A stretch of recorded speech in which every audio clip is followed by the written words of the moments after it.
बोले श्री सत्यनारायण भगवान की जय। श्री वन नारायण नारायण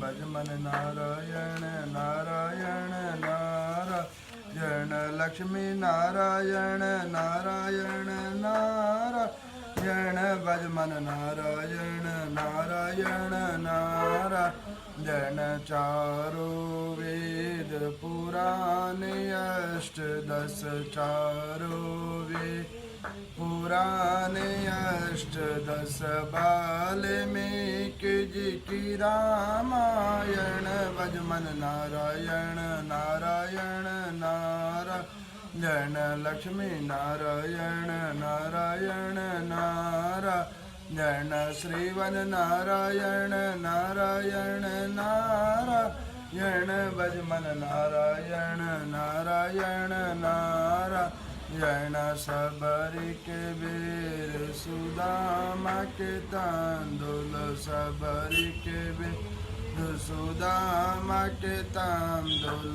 रुच रुच भोग लगाओ श्री वन नारायण भजमन नारायण नारायण नारायण लक्ष्मी नारायण नारायण नारायण श्रीवन नारायण नारायण नारायण भजमन नारायण नारायण नारायण। बोले श्री सत्यनारायण भगवान की जय। मैं कथाओं निकाल में चढ़ा दूंगा।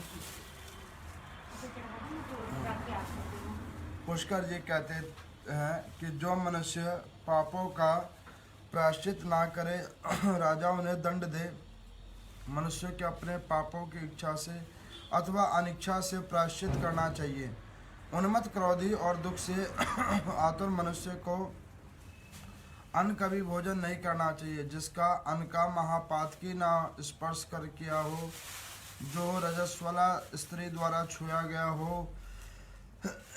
उसका अन्न का भी परित्याग करना चाहिए। ज्योतिषी गणिका अधिक मुनाफा करने वाले ब्राह्मण और क्षत्रिय गायक अभिशांत नपुंसक घर में उत्पातिक को रखने वाली स्त्री धोबी निश भाट जुआरी तब का डंबर करने वाले चोर जल्लाद कुंडक गोलक स्त्रियों द्वारा पराजित वेदों का विक्रय करने वाले नष्ट जुलाहे कृतघ्न लोहार निषाद रंगरेज ढोंगी सन्यासी उल्टा स्त्री तेली आरूढ़ पतित और शत्रु के अन्न का परित्याग करे। इसी प्रकार ब्राह्मण के बिना बुलाए ब्राह्मण को अन्न भोजन ना करे। शूद्र को तो निमंत्रित होने पर भी ब्राह्मणों का अन्न भोजन नहीं करना चाहिए। इनमें से बिना जाने किसी का अन्न खाने पर 3 दिन तक उपवास करें।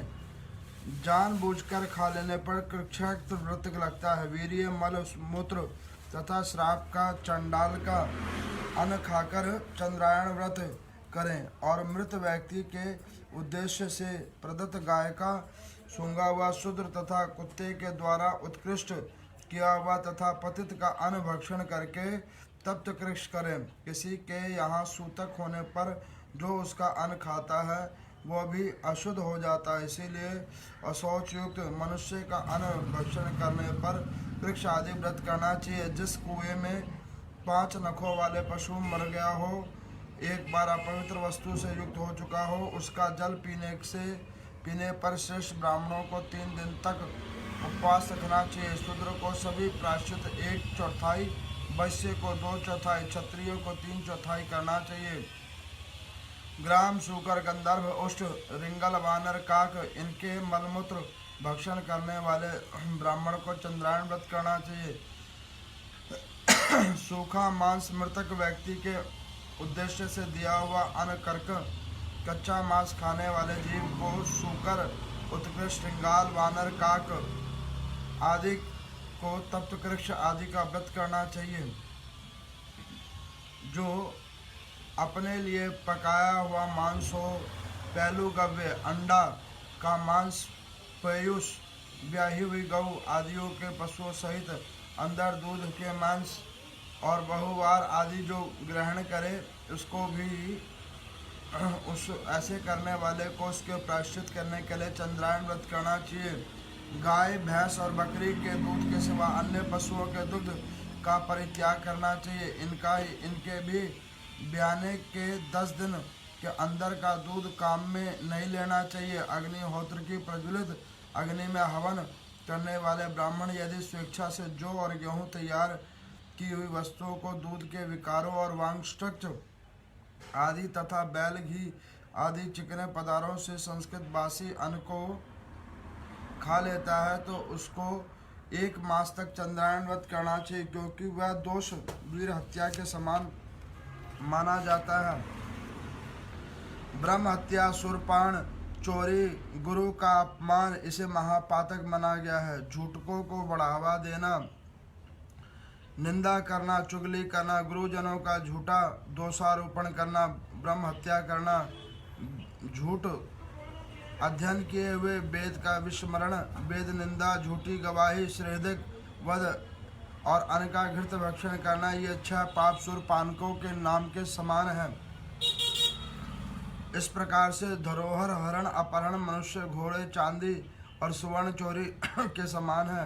कुमारी, सगोत्र स्त्री, कुमारी, कन्या, चंडालनी, मित्र पत्नी और पुत्र वधू, इनमें वीर्य प्राप्त करना गुरु पत्नी गमन के समान है। इस प्रकार से माता पिता स्वाध्याय, इनका अग्नि का परित्याग कर देना चाहिए। नाना प्रकार का, जैसे कन्यादान करना और यज्ञ कराना और कन्या को दूषित करना, ब्याज से जीविका निर्वाह करना, व्रत भंग करना अथवा यज्ञोपवीत को ग्रहण न करना, इस प्रकार से बांधवों का त्याग किया हुआ बांधवों का धन लेना, अध्यापन कार्य करना और वेतन भोगी गुरु से पढ़ना, इस प्रकार से नाना प्रकार के और भी कुसंग प्रकार कर्म हैं।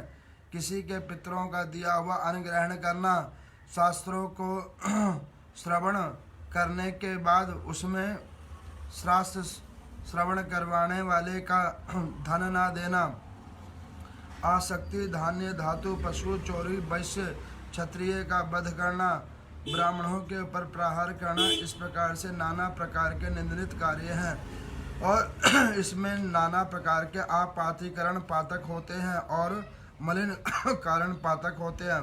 पुष्कर जी कहते हैं कि अब मैं आपको इन सब पापों के प्रायश्चित के बतलाता हूँ। ब्राह्मणों की हत्या करने वाले शुद्ध के लिए भिक्षा का अन्न भोजन करते हुए मृतक के सिर की ध्वजा धारण करके वन में कुटी बनाकर 12 वर्ष तक निवास करे, अथवा नीचे मुख करके धधकती हुई अग्नि में 3 बार अथवा अश्वमेघ यज्ञ या स्वर्ग पर विजय प्राप्त करने वाला गोमेध यज्ञ का अनुष्ठान करे, अथवा किसी का एक वेद का पाठ करता हुआ 100 योजन तक जाए, या अपना स्वयं सर्वया वेद वेता ब्राह्मण को दान कर दे। महापातकी इन व्रतों से पाप का नष्ट कर जाते हैं। गौ का वध करने वाले ऐसे महापातकी को सिर का मुंडन कराकर उस गौ का चर्म करके गौशाला में निर्वास करना चाहिए, अथवा 2 महीने तक इंद्रियों को वश में करके गौमूत्र से स्नान करके गौ के पीछे चलकर उनकी धूलिका का पान करना चाहिए और सारा कुछ गौशाला में अपना दान देना चाहिए। जो अत्यधिक नाना प्रकार के किसी का धन उपार्जित कर लेते हैं और किसी का हक का मांग के खा लेते हैं, ऐसों को भी गौ हत्या के बराबर का फल मिलता है। गुरु की निंदा, सनातन धर्म की निंदा और धार्मिक कार्यों के पैसे को खा लेने वाले ऐसे जीव आत्मा को भी मृत पाशिका का नाम का उसको पाप का भाग लगता है। ऐसे अवकीर्ण को शुद्धि नहीं होती है। अज्ञान से पूर्ण गर्भ के अंदर हत्या करने वाले को भी ब्रह्म हत्या का प्रायश्चित करना पड़ता है। ऐसे जीव आत्मा को भी नाना प्रकार का पाप का फल भोगना पड़ता है। सुवर्ण की चोरी करने वाले और दूसरे के धन को चुराकर भागने वाले को भी नाना प्रकार के पाप कर्म भोगना पड़ता है। अंडकोश काटकर उन्हें खाने वाले को भी नाना प्रकार का फल भोगना पड़ता है। इस प्रकार से चंद्रायण व्रत और संतपन कृष्ण व्रत और प्रजापति कृष्ण व्रत आदि करने से ऐसे जीव आत्मा का भोग होता है और वो मुक्त होता है, अन्यथा वो नाना प्रकार के समय और कर्मों के अनुसार नरक की यातनाएं भोगता है और चांडालों के द्वारा, यमदूतों के द्वारा नाना प्रकार के उसे दुख भोगने पड़ते हैं और अंतगत्वा कई वर्ष तक, कई हजार वर्ष तक उसे नरक का गमन करना पड़ता है। आज की कथा में आप लोगों ने श्रवण किया कि अभी आप लोगों ने पीछे की कथाओं में ये श्रवण किया था कि जीवात्मा कैसे कैसे कर्मों को कर करके अपना समय व्यतीत करेगा। उसके बाद में फिर आप लोगों ने श्रवण किया कि ऐसे करते करते जीवात्मा वर्णों में आने के बाद में अपने समय को बिताता है। समय को बिताने के बाद में ब्रह्मा देवता ने हर जीवात्मा के साथ में कर्म जोड़ दिया, पाप और पुण्य कर्म। अब यहाँ पर पाप कर्मों की गणना यहाँ पे शुरू की गई है। यहाँ पे वो बतला रहे हैं कि वैसे तो 8500 पाप कर्म ऐसे हैं जो जीवात्मा करता है, बहुत सारे उनकी संज्ञान है, लेकिन वस्तुत रूप में उन्होंने कुछ कुछ मूलभूत रूप के जो बड़े पाप हैं उनको बतलाया है। जैसे कि उन्होंने कहा है कि कहीं पे सनातन धर्म की निंदा होती हो, उसको श्रवण करने का भी दोष है। कहीं पे देव निंदा होती हो, उसको श्रवण करने का भी दोष है, देव निंदा करना भी दोष है। कहीं पे ग्रंथों का निंदा हो रही हो, उसको श्रवण करना और उसमें भाग देना भी दोष है। उसके बाद में आपने अभी श्रवण किया कि कहीं पे ब्राह्मणों की निंदा होती हो, गुरुजनों की निंदा होती हो, उस निंदा को श्रवण करना अथवा उसमें भाग लेना भी दोषपूर्ण कार्य है। इस प्रकार से फिर वो और बतला रहे हैं कि जैसे कि गौ की हत्या करना, गौ की हत्या करना, अन्य जीव जंतुओं की हत्या करना, इन सब का दोष है, इन सब का पाप भोगना पड़ता है। उसके बाद में यहाँ पर वो बतला रहे हैं कि मांस का सेवन, मदिरा का सेवन, जुआ का खेलना, पर स्त्री गमन में भी उन्होंने कहा कि अपनी स्त्री के अलावा किसी भी अन्य स्त्रियों के प्रति अगर आपकी विचारधारा शुद्ध नहीं है तो उसका भी दोष है। किसी की भी निरर्थक निंदा करना वो भी दोषपूर्ण कार्य है। इस प्रकार से 28 तो निंदा करने के दोष हैं और 52 सनातन धर्म के दोष करने के उसका विधान उन्होंने बतलाया हुआ है। उसके बाद में यहाँ पर वो कह रहे हैं कि 108 प्रकार के गुरुजनों का जो दोष करते हैं, निंदा करते हैं, उसके भी पाप कर्म का विधान यहाँ पे बतलाया गया है। इस प्रकार से अब आप आगे की 4 दिनों के अंदर में ये दैनिक रूप में अभी ये कथा सुनोगे कि पाप हमने कौन कौन से किए हैं और उनके प्रायश्चित कैसे कैसे होंगे। तो अब यहाँ पे सबसे बड़े पहले प्रायश्चित ये बताते हैं कि जो जीव आत्मा मान के चलो अपने अंदर में पाप करने का हो जाने के बाद में अगर मन में प्रायश्चित ले आता है तो उसका पाप उसी वक्त आधा हो जाता है, जब उसके मन में प्रायश्चित आ जाता है। और उसके ऊपर में वो जब भी कोई कार्य करता है प्रायश्चित से निर्मुक्त होने का, तो उसके ऊपर में वैसे ही भगवान कृपा करके उसको थोड़ा थोड़ा पाप कम करने का उसको रास्ता और राह दे देते हैं। जैसे कि जब कभी हमसे ऐसा पाप हो जाए तो हमारे शास्त्रों में कहा गया है कि चंद्रायण व्रत, उत्कृष्ट व्रत, सप्तकृष्ट व्रत ऐसों को करना चाहिए, ऐसे व्रतों का। तो वो कहते हैं कि जो पुरुष पुत्री का मतलब जिस पुत्री का कन्या दान कर दे, ऐसी कन्या दान पुत्री का जो धन खावे उसका भी विनाश होता है, शास्त्रों में वर्णन है। अब कई लोग मेरे को ये कहते हैं कि पंडित जी हम लोग तो मॉडर्न ज़माने के अंदर में है, वेस्टर्न टाइम आ चुका है, तो क्या पुत्री का धन ले सकते हैं? अथवा आप देखते होंगे कहीं पे भी धार्मिक अनुष्ठान होता है, जैसे कोई पर्व उत्सव हुआ, सनातन धर्म का कोई पर्व हुआ, तो उन क्षेत्रों को में जाकर हम मान के चलो, एक छोटा सा मैं उदाहरण देता हूँ। इस वार्ता को जो अभी मैंने कथा में सुना है उसी से ये मिलती हुई वार्ता है।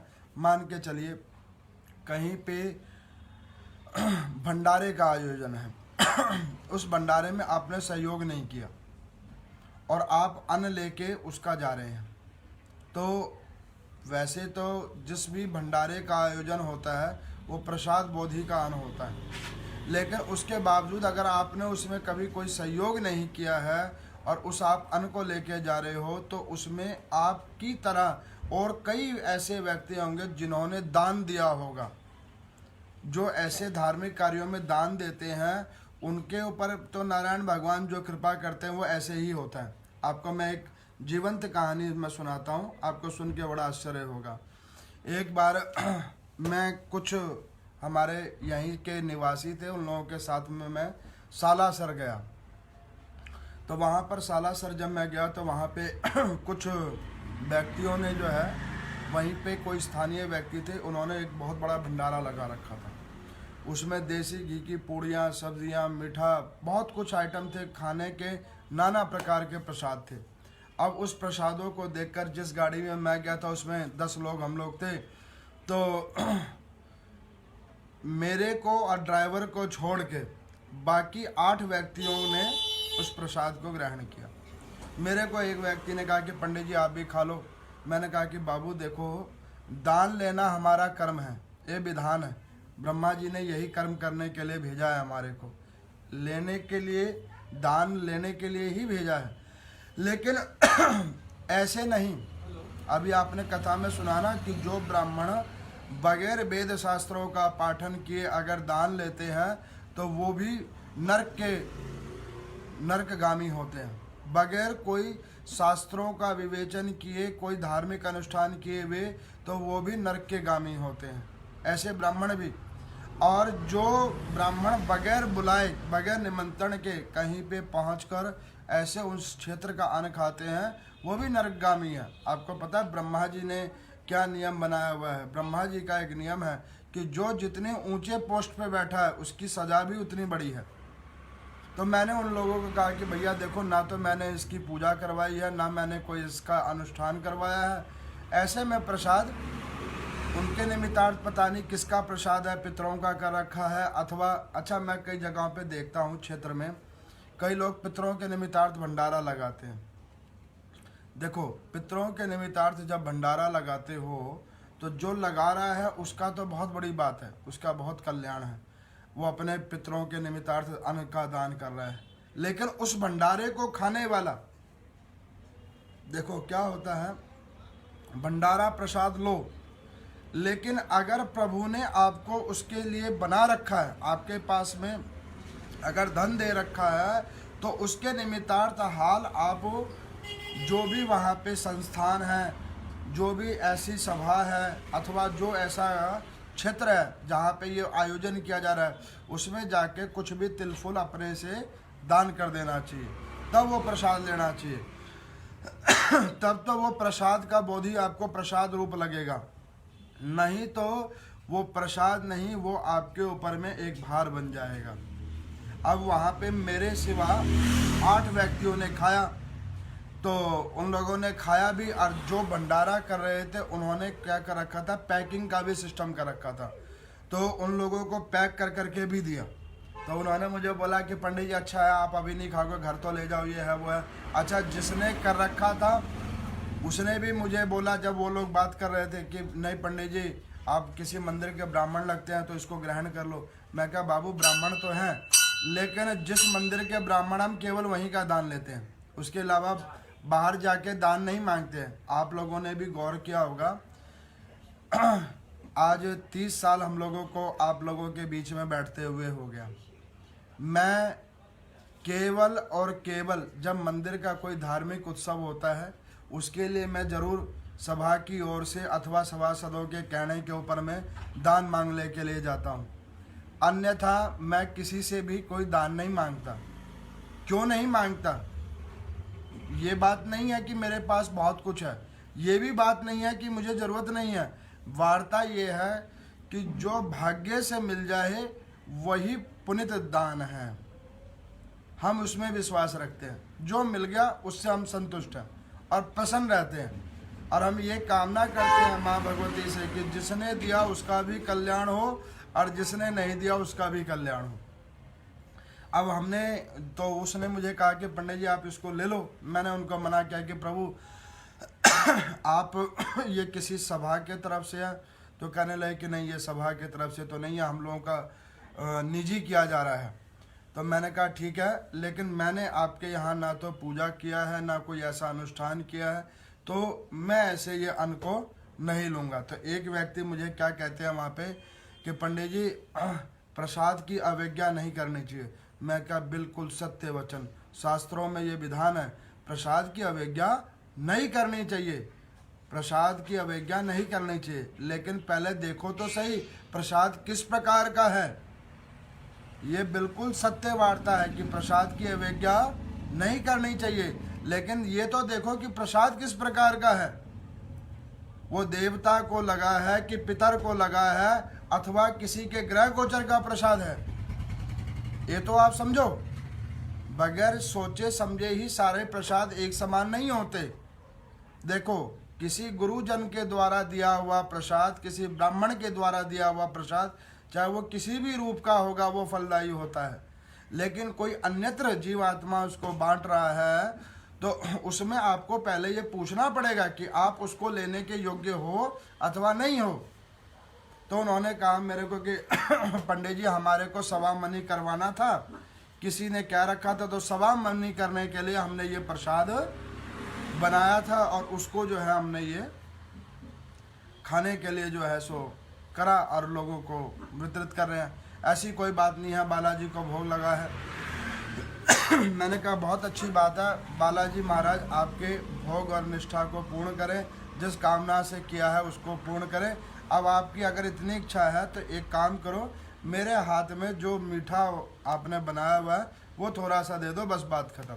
मैंने वो हलवे का प्रसाद थोड़ा सा लिया और मैंने खा लिया। उसके बाद जिन लोगों ने पैक करवाया, अच्छे से पैक करवाया, अब वो पैक करवा के आए और 3 दिन तक उनकी दस्त पूरी नहीं हुई। GH14 में ही निवासी हैं। आप लोगों को अब मैं वैसे व्यक्तिगत किसी का नाम नहीं ले सकता। अब वो 3 दिन तक दुखी रहे। अब वो अन्न किस प्रकार का था, किस कामना से किया गया था, किसी को नहीं पता। मान के चलो किसी की शारीरिक बहुत बड़ी कष्ट हो रही है, वो ठीक नहीं हो रहा है, और उसको ठीक करने के लिए किसी ने बालाजी महाराज के ऊपर में सवा मनी लगवाई। जो ठीक होने के लिए सवा मनी निकलवाई गई है, तो आप इसका मतलब समझ रहे हो, उसका भाग आपको भी थोड़ा सा भोगना पड़ेगा। आप कहोगे कि फिर भंडारा तो ऐसे कोई नहीं लेगा, बिल्कुल लेगा। जो विपिन है, जिसके पल्ले ही कुछ नहीं है, बिल्कुल निर्धन है, जिसको पास में हरि की कृपा से कुछ नहीं है, ऐसे व्यक्ति अगर उसे खा लेते हैं तो उसको कोई दोष नहीं लगता। अथवा जो उसे प्रसाद बोधि से ग्रहण कर ले उसको भी दोष नहीं लगता। अगर आप अन्न की बोधि से ही खाते हो तो उसका जो भार है वो उस समय तत्क्षण जो देव स्थल है वहाँ पे निकटम उसका उसमें भाग दे दो। अगर आप नहीं दोगे तो वो अत्यधिक भारी हो जाता है। ये भार है। ये अभी कथा में मैंने पढ़ा और आपको अभी मैं सुना रहा हूँ प्रत्यक्ष रूप में। उसके बाद में यहाँ पे लिखा है कि महापातकों में एक और पाप है मांसों का भक्षण करना। जैसे किसी ने मुझे बोला कि पंडित जी देखो आजकल वेजिटेरियन अंडे आते हैं, अब आप ये बताओ कि अंडा वेजिटेरियन कब से हो गया? अंडा अंडा ही है, वेजिटेरियन नहीं हो सकता। वो नॉनवेज है तो नॉनवेज ही है। आप एक चीज़ गौर करते हो कि जल के अंदर में मछलियाँ ज़्यादा क्यों हैं? पृथ्वी के ऊपर में इतने अंडे कैसे हो रहे हैं? आप लोगों ने गौर किया? नहीं गौर किया। मैं आपको बतलाता हूँ। जब हम लोग कर्म फल भोग के नरकों में जाते हैं, कर्म फल भोगने के लिए नरकों में जब जाते हैं पाप कर्म करके, तो भगवान देखते हैं कि इसने क्या क्या नरक सबसे ज़्यादा किया। मान के चलो किसी व्यक्ति ने पूरी जिंदगी नॉनवेज खाया, भर के नॉनवेज खाया, सुबह भी खाया शाम को भी खाया, कोई वार नहीं छोड़ा, कोई पर्व नहीं छोड़ा, सारे दिन उसने भर के खाया। जैसे मेरे को कई लोग कहते हैं कि पंडित जी जो अदर रिलीजन वाले हैं वो लोग तो 300 दिन खाते हैं। मैं क्या बिल्कुल ठीक करते हैं। जो 300 दिन खाते हैं तो वो भी तो जल के अंदर में वास करते हैं। जब वो उनका ये मानव शरीर खत्म होता है तो वो वही लोग ऐसे जल में प्रवेश करके कोई मछली बनता है, कोई अंडा बनता है, कोई कुछ बनता है। जिन जिन को उसने खाया वो लोग उसे खाते रहते हैं। ये सर्कल इसीलिए चलता है। आप लोग देखते होंगे कि जो ज्ञानवान लोग हैं जिन्होंने अध्ययन किया हुआ है, तो क्या साइंस में पढ़ाया जाता है? फूड चैन पढ़ाया जाता है ना बच्चों को, छोटे छोटे बच्चों को। फूड चैन की एक साइकिल है, उस साइकिल के अंदर में हर जीव एक दूसरे को खाता है और उसी हिसाब से उसकी उत्पत्ति होती है। ये तो हमारा साइंस भी मानता है। लेकिन साइंस से परे जो शास्त्र है वो कहता है कि आप जिसको खा रहे हो, दूसरा व्यक्ति आप जैसे जिसको आपने खाया वो आगे आपको खाएगा। आप देखते हो कि केवल और केवल खाली जल के अंदर में मछली ही जो है वो कई लाख प्रकार की हैं, कई लाख प्रकार की हैं। अब इसमें बहुत सारे क्रिश्चियन भी होंगे जो खाते होंगे, वो बन गए होंगे मछली। बहुत सारे हिंदू भी होंगे जो खाते होंगे, वो बन गए होंगे मछली। ऐसे करके जो ऐसे चीज़ों का भक्षण करते हैं और उनका जब जमा पूंजी किया जाता है तो वहाँ पे यमराज उस अनुसार वहाँ दंड देने के बाद ऐसी योनियों में वो भेज देते हैं। इसी लेके मछलियों की तादाद बहुत ज़्यादा है, अंडों की तादाद बहुत ज़्यादा है, मुर्गियों की तादाद बहुत ज़्यादा है। आप देखते हो कुत्तों को जो लोग पालते हैं, कुत्तों की भी तादाद बहुत है। आप ये देखो, शेर की तादाद ज़्यादा नहीं मिलेगी, चीते की तादाद ज़्यादा नहीं मिलेगी। क्यों? वो जिसको जितना जो कोई भक्षण करता है उसको उतनी ही योनियाँ मिलती है। लेकिन इनकी तादाद क्यों है ज़्यादा? इनकी तादाद इसीलिए ज़्यादा है क्योंकि ये लोग सर्व चीज़ों का भक्षण करते हैं और उसके बाद फल स्वरूप जब वो पृथ्वी लोक पे अपना कर्म फल भोग के आते हैं तो उनको ऐसी योनियों में एक बार नहीं, 2 बार नहीं, बहुत बार उनको आना पड़ता है। उसके बाद भी उनको कई यातनाएं भोगनी पड़ती हैं। उनकी आयु उसी से निर्धारित होती है, उसी से उन्हें सुख अथवा दुख मिलता है। तो ये प्रावधान है, ये शास्त्रों ग्रंथों में प्रावधान है कि ऐसे कर्मों से बचना चाहिए। दूसरा कहा जाता है कि किसी का धन नहीं लेना चाहिए। भाई का हिस्सा मत लो, बेटी का हिस्सा मत लो, बहनों का हिस्सा मत लो, किसी की चोरी मत करो, किसी मित्र के साथ में धोखा मत करो। इन सब का पाप भोगना पड़ता है। किसी का चुरा लोगे कोई आप धन, किसी का अन्न चुरा लोगे, किसी का वस्त्र चुरा लोगे। आप चुराओगे थोड़ा सा लेकिन भोगना पड़ेगा बहुत ज़्यादा। अब मेरे को किसी ने पूछा कि पंडित जी भोगना ज़्यादा क्यों पड़ता है?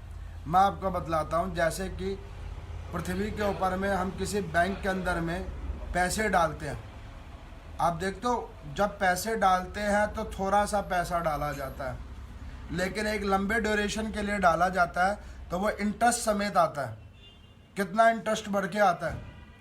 तो वो इसी प्रकार से इंटरेस्ट बढ़ के आता है कि वो आपके अमाउंट को, प्रिंसिपल अमाउंट को वो कहीं पे लगाते हैं और उसके बाद जो उसका इंटरेस्ट आता जाता है वो आपको जोड़ के वो देते हैं एक लंबे समय के बाद। उसी प्रकार से जो हम पाप कर्म करते हैं दैनिक रूप में, वो जुड़ता जाता है और जब वो मोटा रूप बन जाता है तब उस अनुसार हमें योनियों में जाना पड़ता है और उन योनियों के बाद में जाने के बाद में वैसे पाप कर्म हमें भोगना पड़ता है। तो इस प्रकार से अग्नि नारायण भगवान करते हैं कि जो कोई ऐसे चंद्रायण व्रतों को करता है तो वो ऐसे वेदों का पाठन करता है, इनका श्रवण करता है, तो वो ऐसे महापातकी पापों से मुक्त होने का एक राह देखता है और जो अपने अंदर में प्रायश्चित भाव लाता है। तो इस प्रकार से जो हम लोग दैनिक करते हैं पाप कर्म, तो हम सभी सनातन धर्मियों को चाहिए कि दैनिक रूप में भगवान का भजन कीर्तन कीजिए। जो शरीर से हो पावे वो सेवा भाव कीजिए, जो धन रूपेण हो वो धन रूपेण कीजिए। उत्तम बोल बोलिए, सनातन धर्म की कहीं निंदा मत कीजिए, गौ ब्राह्मणों की निंदा मत कीजिए, तुलसी की पूजा कीजिए। ऐसे करके जो अपना जीवात्मा अपना समय काल व्यतीत करेगा तो उसके ऊपर में प्रभु नारायण की अनुपम कृपा होगी। दूसरा मैं आप लोगों को बतलाऊं, कल जो कथा, कल मंगलवार है, कल कथा प्रातःकाल 6:30 बजे होगी, क्योंकि सायंकाल में कीर्तन होता है 5 बजे के आसपास, तो सुबह में 6:30 बजे से कथा होगी। और अथवा जो लोग देख लेंगे बहुत अच्छी बात है, नहीं देखेंगे तो डी लाइव पूरे दिन फेसबुक पर चलेगी। ओम नमो नारायण।